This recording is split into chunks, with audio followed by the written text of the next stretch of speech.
I wish I wasn't afraid all the time, but I am. I know this world is screwed up, believe me, I know it better than most. Which is why I wanted to ask if there's anything I can do to help make it right. Please let me know. If you wish.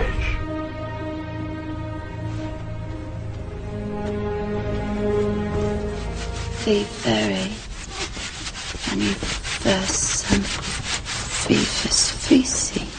By the power of truth, I, while living, have conquered the universe. Personal motto? From Faust. That's about trying to cheat the devil, isn't it? It is. And speaking of the devil, I was wondering if your offer to help was still standing. Of course. It appears that unforeseen circumstances have accelerated my original plan. As a result, I'm in need of someone with some theatrical skill. I'll do my best. I believe you will. We are consciousness. All that is, has been, and ever will be. There is nothing to fear. Whatever happens, we are always that. Mind fears, because it's programmed to fear. When we're conscious, there's no fear in this. It's a shake of the head. Pathetic. Pathetic. Pathetic. And we need to do this. Compliance. We need to challenge that. Not with violence, not even with aggression. We just need not to fight it. We need to walk away, because without our acquiescence it cannot survive. You know, when you look at a pyramid, we've been manipulated to believe the power in a pyramid is at the top. It ain't. The top of the pyramid is there because the rest of the pyramid's holding it up. We're holding this whole thing together. There's this story I told many years ago of a British comedian called Larry Grayson, who died. I kind of knew him vaguely, and not closely, but vaguely. And I went to his memorial service in Covent Garden, and this other comedian did this tribute to his life, in which he read out this story that Larry Grayson had told him. When they were going around the variety halls and the theatres in the 60s, they had this all-male show. And Larry Grayson was the only woman in it because he's dressed up as a woman. And he said that the end of the show, the last scene, all the sailors, all the men came on dressed as sailors, and they were singing Rule Britannia. You know, Rule Britannia, Britannia rules the waves. Oh, I'm very pleased for you. Okay? And as it built up, Larry Grayson would come on dressed as Britannia with the helmet and the shield, and he would be manhandled up the side of this pyramid to the top for the big finish. And he said one night, he said things seemed to be going rather well. He said, and then I noticed that a sailor in the bottom left-hand corner had got rather a cough. And this cough got worse and worse and worse to the point where the sailor couldn't stay in the pyramid anymore and stepped out of it. Larry Grayson, symbolic of this elite at the peak of the pyramid, ended up in the second row. And the elite, the power center, had done nothing to bring about this. One sailor, the bottom of the pyramid, had got a cough. And the whole thing collapsed. And I listened to that and I thought, my God, yes, that's it. We, the powerless people, are holding the powerful people up there, and they know that. They're terrified of us realizing that. Do you remember that movie, animated movie, A Bug's Life? A Bug's Life with the grasshoppers? And what happened was, there was these ants, and Ant Island as they called it, and these grasshoppers used to come every year and take all the food, and the ants had to spend a whole year gathering the food together for the grasshoppers because they were terrified of the grasshoppers.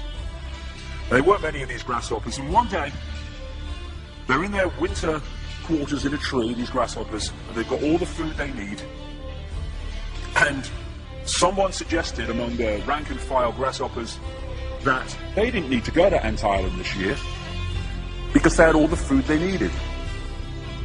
And then out came the leader of the grasshoppers to tell them the facts of life, and the few are going to control the many. It's a wonderful speech. If you ever can see that movie, A Bug's Life, I do recommend it.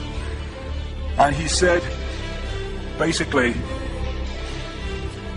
They outnumber us 100-1. And if ever they figure that out, there goes our way of life.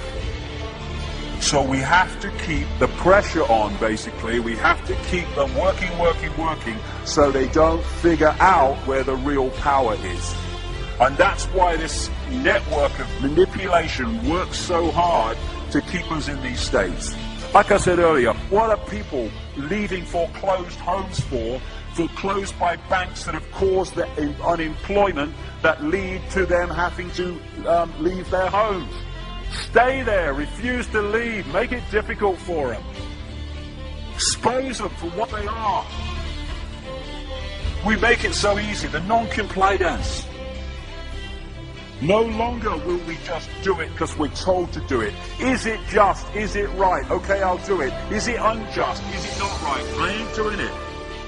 We start to make the decisions on what we will and will not do based on our values and not some imposition from the dark suits. These people are gonna grant me or grant me not my freedom. I'm all that is. You can't grant me freedom. No one can grant me freedom. I am freedom. It's what I am.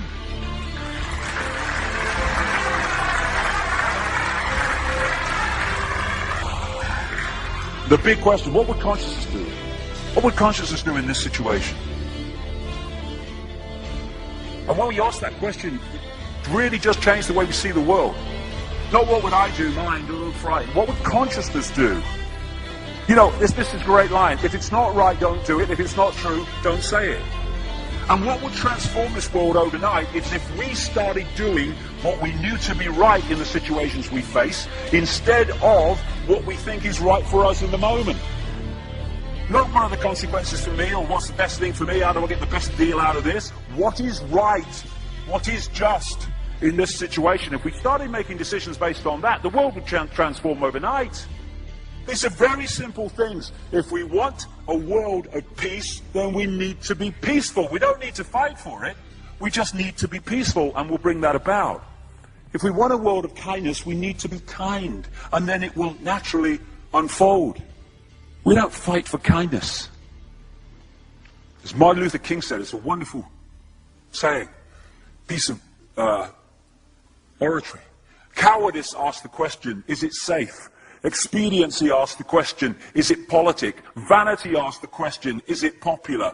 But consciousness asks the question, is it right? And there comes a time when one must take a position that is neither safe, nor politic, nor popular, but one must take it because it is right. And when enough of us do that, what is right will manifest by definition. And we're in this position now where this vibrational change, this energetic change is taking place, where we can start cracking these eggshells, where we can start becoming the full magnitude of who we are, where we can be consciousness in the now, using mind to experience this reality instead of being governed by it, turning the key to let consciousness in. We're being offered this opportunity now. No longer can we say we didn't realize who we are, we didn't know we could do that.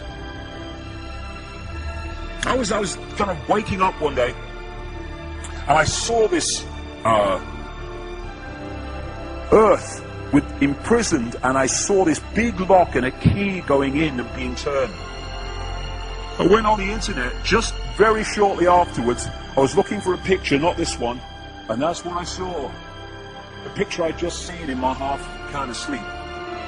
And that's what we're being offered the chance to do now, to turn the master key called becoming conscious that will bring an end to this. It's being given to us, we just need to take it. And to take it, we need to say enough. Enough of being enslaved by these people, enough of being enslaved by our manipulated ignorance, enough of being enslaved by the fear of being who we are.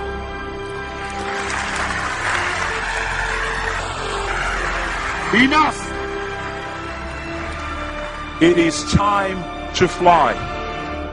It is time to fly. Thank you very much.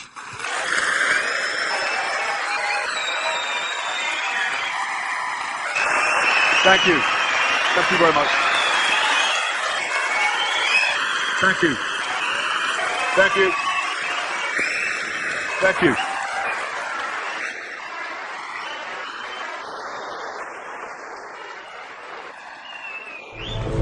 Enemy is approaching fast. Requesting orders. General, what should we do? There's no response from command.